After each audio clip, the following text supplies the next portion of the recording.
My name is Lisa R. Triggs, the Menopause Queen. I'm going to talk about creating your own path, about not waiting for permission. I entered this phase of life, midlife, and something really clicked in me. I went down a slope of over 30 symptoms, many of which I had no idea that had to do with menopause at the time. Depression was the worst, led me down a very dark hole. But I want to tell you that I stand here today out of that hole, and I'm going to explain a little bit how I did that and how you can create something beautiful from what you learn in life.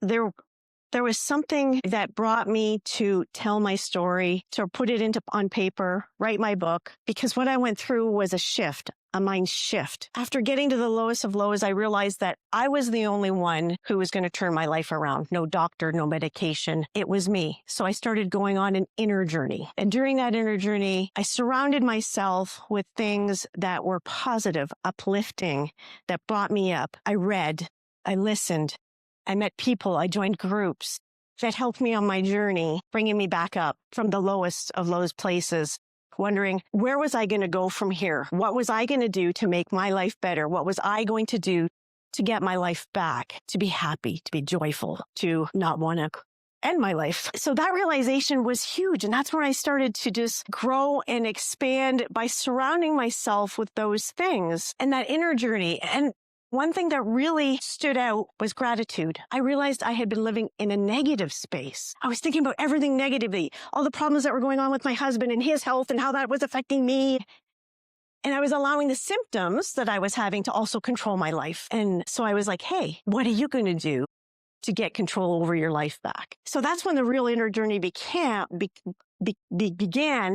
And I made the decision that part of the inner work that I had to do was learn how to love myself. When I stopped and thought about it, I was like, wow, I've taken care of everybody else in my life, right? Your kids, your husband, but what about me? I hadn't thought about, what does loving me mean? Loving myself first before I love anybody else. How could I love anybody else properly if I wasn't loving myself? Not the outer me. We get caught up in the outer me, the outer noise. And that was one thing. I had to stop worrying about what was going on out here with everybody else and worry about what was going on in here with me, in my heart and my own psyche. Thank you. Thank you so much.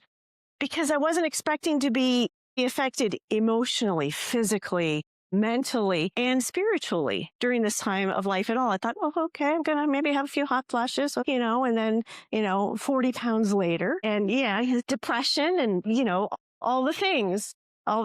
So it was so pivotal to realize that I had been thinking about everything negatively and not loving myself and anyone else properly. And when I made that switch, when I started thinking about the things I loved in people, other people, right? Gosh, my husband's so cute, I just like his chest hair, whatever. He's got the biggest blue eyes, all that kind of stuff. He's kind-hearted. And most of all, he loves me. And he is willing to help me through this, whatever he needs to do. He is here for me. He's not walking away. He's not going, I don't know what that is and I don't want to know, right? He was there for me. He also understood he was part of the problem. Right? He was part of the problem because of what was going on with him was affecting me. We even did a podcast about it a couple months ago about the men's perspective and so forth. So those are huge revelations. Those were pivotal moments that made me rediscover who Lisa was, not outside, but inside and my heart and so forth. And that led me to write my book, The Menopause Mindset, because that's what it was. It was a shift in mindset, a shift in perspective. Once I stopped thinking about this phase of life negatively, right? Just like I was everything else, I wasn't thinking about this included in that negative bit, right? Like, oh my God, this is so dreadful. I've gained all this weight and having all these problems physically, mentally, feeling depressed. So when I made that shift, it was a mindset shift in perspective. When I changed my perspective about this time of life, saying, hey, you know what? There are things that are really cool and good about this. Right? I can travel whenever I want. I don't have to worry about being bloated and, that kind of stuff, right? And the list grew bigger and bigger and bigger. So I started to feel lighter and lighter when I realized that my world was wonderful. I was very fortunate in my life I had a roof over my head. I had a family who loved me. I mean, those are basic things, but the basic things are the things that are most important, especially when you're going through emotional, physical, when you're going through something. Those basic things are the things that get you through. There's lots of men out there that are wondering what's going on with their wives. All they think about is their perspective.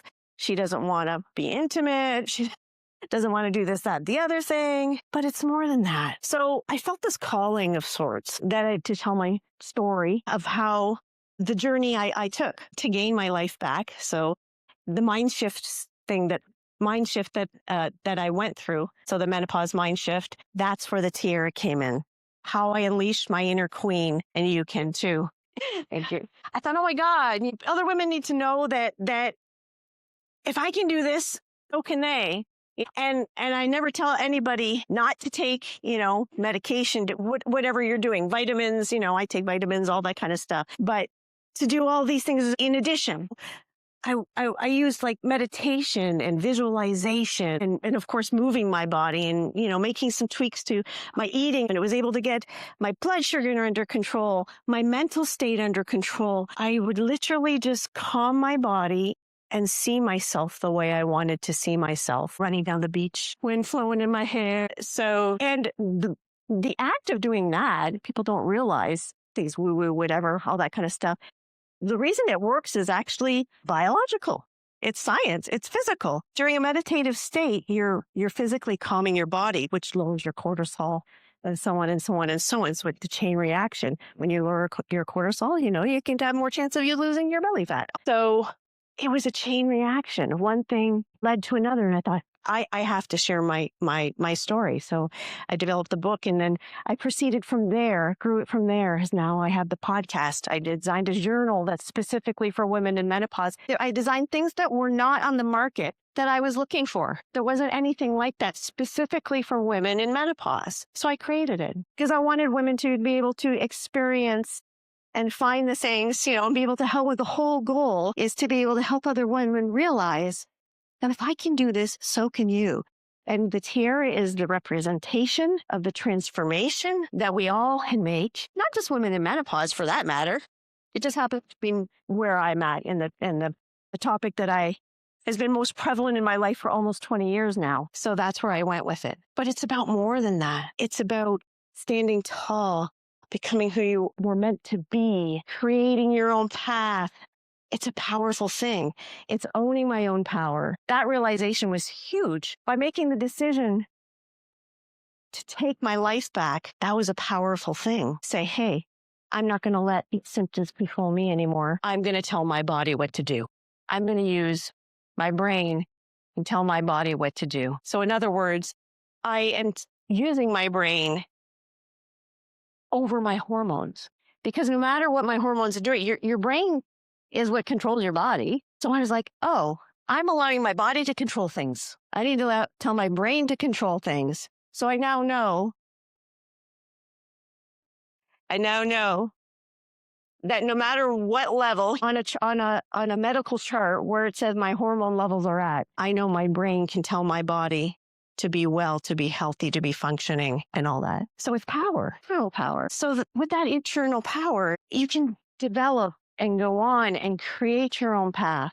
You're following your heart. Something in my heart spoke to me that said, tell your story, get it out there, and then let it from there. The podcast, and now this. I told my husband, I said, something is just telling me that I need to speak. I need to tell people in person so that I can do this and create their own path. Be unique. It's okay. Sure, there are days I have wondered, should I be putting things I second guess myself? Should I be doing this? Should I be putting, should I put this aside? Should I focus on anything else, something else? So as far as this goes, because it draws attention to myself. And again, that's the point. I'm unique. Sure, I'm bold. I'm different, but that's okay. It's okay. It's okay to be different. It's okay to forge your own path and listen to your own heart and not worry about anybody else. The minute I stopped listening to the noise of the outside, and if you leave with anything from what I've said today, that would be the most important thing. Ignore the noise of outside. Follow your heart. Your heart. Your heart will lead you in the right direction. And when it does that, you will know nothing but success. Good things follow when we lead with our heart. Go forth and unleash your inner queen.